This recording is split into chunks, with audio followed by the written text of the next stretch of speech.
cho anh được nhìn thấy em lần cuối thôi, để rồi ta chia tay trọn một đời. Đến vội vàng để rồi ta xa nhau, anh đau nhói cho cơn đau cao xa. Đừng vội quay đi mà em, để con tim của anh nhói đau. Có lẽ anh đã không thể mang đến được hạnh phúc như em từng mơ, để giờ anh quay lưng đi. Con tim của anh giờ đây dường như đã vỡ nát. Đừng quay đi em, hãy nhìn lại, hay là em hết yêu anh.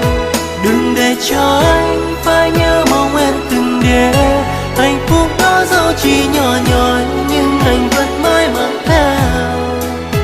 Và anh biết em đã đổi thay, hãy bước đi theo cuộc tình mới, nơi mà em đã ước mơ. Anh sẽ thấy con tim anh bình yên, dù anh biết nỗi đau sẽ theo thời gian cuốn trôi anh. Giữa dòng đời anh sẽ vẫn luôn mỉm cười.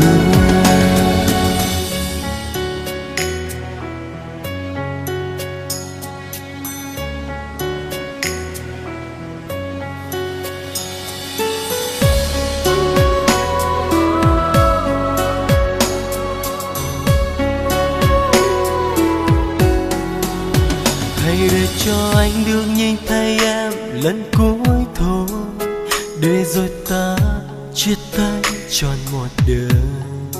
Đến vội vàng để rồi ta xa nhau, anh đau nhói cho cơn đau cao xe. Đừng vội quay đi mà em, để con tim của anh nhói đau. Có lẽ anh đã không thể mang đến được hạnh phúc như em từng mơ, để giờ anh quay lưng đi. Con tim của anh giờ đây dường như đã vỡ nát. Đừng quay đi em, hãy nhìn lại, hay là em hết yêu anh. Đừng để cho anh phải nhớ mong em từng để hạnh phúc đó dẫu chỉ nhỏ nhoi, nhưng anh vẫn mãi mang theo.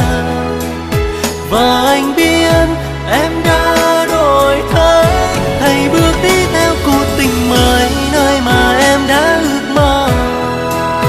Anh sẽ thấy con tim anh bình yên, dù anh biết nỗi đau sẽ theo thời gian cuốn trôi anh. Giữa dòng đời anh sẽ vẫn